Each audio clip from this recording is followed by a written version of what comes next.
Hey bakers, want to better understand the basics of fermentation? Well, let's first take a look at what fermentation is. Fermentation in baking is a process by which yeasted dough rises, developing volume and flavor. It occurs when yeasts or bacteria, like the ones in sourdough, converts the sugars like sucrose, fructose, glucose and maltose present in flour into carbon dioxide and ethyl alcohol. Together with a well-developed dough, CO2 gas is trapped by the gluten network in the dough, which causes the dough to rise. Fermentation produces the leavening action, which results in a light and airy crumb in bread products. Commercial dough fermentation may include 1.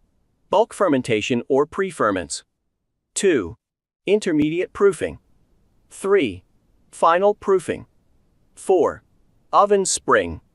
Each stage, except for pre-ferments, is a time where dough is allowed to sit, ranging from 15 minutes to 5 hours. So what is bulk fermentation?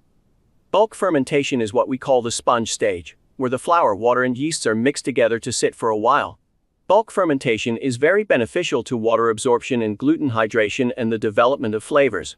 That is why sponge and dough systems are so much more easy to process and have a deeper flavor to it. What are pre-ferments? In the United States, pre-ferments are what we call flour and liquid brews.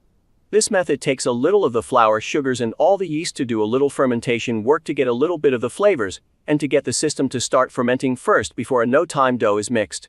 So when a baker decides on which system to use, usually the decision is based on the pocketbook. Why is oven spring considered fermentation? A little known fact is that your bread product can still be fermenting up to 50% of the baking time. So if it's a 20-minute baking time, 10 minutes of that time, your bread is still fermenting. Well, because yeast gets killed at about 140 degrees Fahrenheit, the internal temperature of the bread doesn't get to that temp till almost 50% of your baking time. Want to learn more? Tune into next Thursday Thoughts for more on fermentation basics.